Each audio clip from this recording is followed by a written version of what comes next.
So I walked 10,000 steps every day for 30 days, and let me share with you my results. So did I lose weight? Yes, I did, and I'll talk more about that at the end. But first, let's just go through a few of the nitty-gritty things.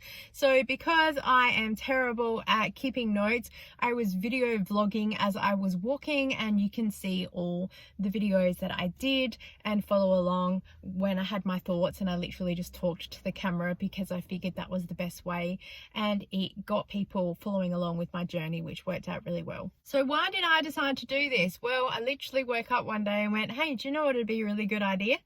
And then I just started. So yeah, had absolutely zero thought process behind it, and realized that once I recorded my intro video, and especially when I put a little quick thing on TikTok to go, hey, I'm doing a walking challenge, stay tuned, and you can follow my progress. And then I realized there's Christmas in the middle of this, and I thought, oh my gosh, here we go. Another reason is that I actually am a Zumba instructor, more Zumba Gold, so low impact, and I think my body already knows the level that I push it to, so I needed this extra thing that wasn't going to be strenuous gym workouts and weights and other things like that. I needed something that was free and easy and that I could just do anytime. So let me share with you the benefits that I saw and also the things that I've learned. First up, I found that I slept a whole lot better, except for the nights when my legs were really aching, which kind of kicked in about day 2 or 3. And it was just also, I think, because my shoes are a little bit older, so it was just getting the body to adjust. Of course, I suffered with shin splints for the first couple of days, again, because I've already done the Zumba classes during the day, then I'm walking in the evening, I am walking outside on concrete, and again, my shoes are a bit older, so that impact really did start coming in there, but it kind of died down after 4 or 5 days, and it is just a process that happens when you start exercising bigger than what you're already doing. I found I had a lot more energy, which was really good because I wasn't always needing then that coffee by sort of 3 o'clock in the afternoon. So I found that it kept me motivated to keep going through the day. I also started really looking forward to going out for my evening walk. Couple of days it was a bit of a drain, but most days I was like, oh, 8 o'clock, let's go.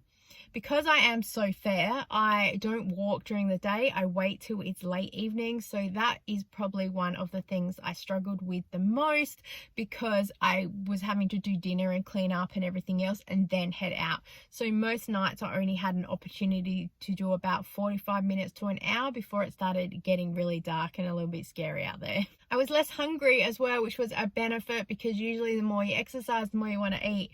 I actually have been taking the Glow shakes as well from the Collagen Company, so I feel that that's been helping me as well. But overall, yeah, less snacky, haven't been craving the sugar and other things, which has really surprised me. So in combination, I've changed my diet a little bit, and I'll talk more about the Glow challenge and the 28 days with the shakes in another video.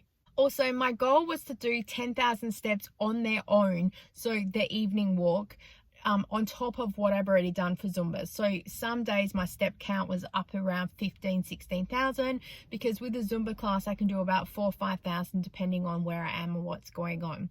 And some days I didn't make it, and that's totally fine, because I looked at that it was a journey overall, and also looking at the idea that as an average over the time span I will achieve that goal. I didn't really get emotionally hung up or upset if I didn't make it that day, because usually there was a few reasons. Of course, when I started in the first week or 2, I had time of the month, and physically it also hit on a Tuesday where I've already taught 2 Zumba classes, so walking just physically was so draining.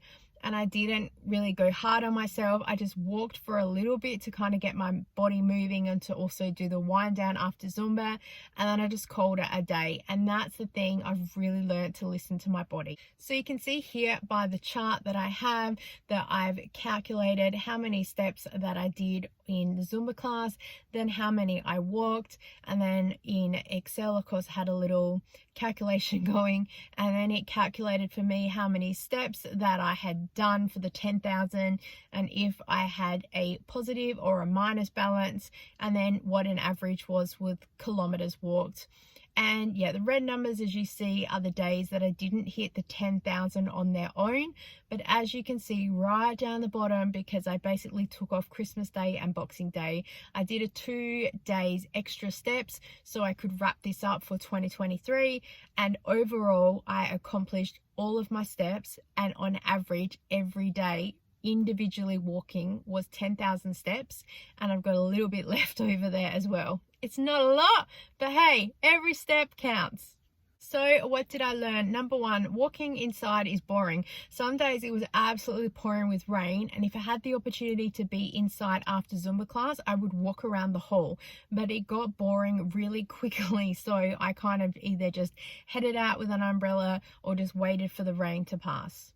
Second, as much as I love Zumba and I can get a good 4,000-5,000 steps, I would rather actually prefer the walk of the evening. I find that walking is just a little bit more calmer. Also, you're outside, you've got the fresh air, and it's a good opportunity too to listen to music or an audiobook, which is the next feature.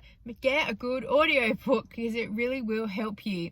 If you're going to pick music, make sure you pick music with a really good, strong beat. I don't know what the RPM is that they talk about, but it will help you keep your pace count as you're walking. If you have a song that's a little bit slow or something really fast, that can motivate you to move forward.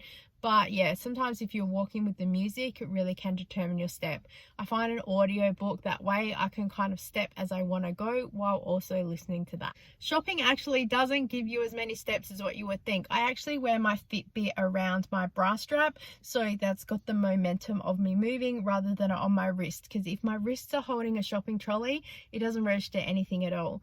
And it's funny because I can go into shopping center or doing the grocery shopping and I can walk around for about half an hour and I've only done about 1,000 steps, whereas if I do half an hour walking outside, I've easily done about 3,000 steps. So I need to either fast pace when I do grocery shopping and keep walking up and down every aisle, or just look at that as being incidental exercise and focus more on the outdoor. Dedicate a time that you can go out walking and set that literally as an appointment for yourself, because it will really help you. Like I said, I committed to go out at about 8 p.m. every night. We have daylight savings here, so it was beneficial for me, and I got to then walk around the block or go up and down the street and check out various parts of my neighborhood. Luckily, I don't have any small children, so I can be by myself, so that's probably a benefit for me, that I'm quite independent, which I'm really happy about. Okay, the results. I know that's what you've all been waiting for. So I took some before videos of myself and I put my Zumba pants on because these are the things that I really want to fit back into and have a nice loose fit. So my tummy is probably the one area that I wanted to lose weight the most, and also I've still got a little bit of a baby bump there and a little bit of what I call back fat, because it's like the muffin top type area, and so I was focusing on that.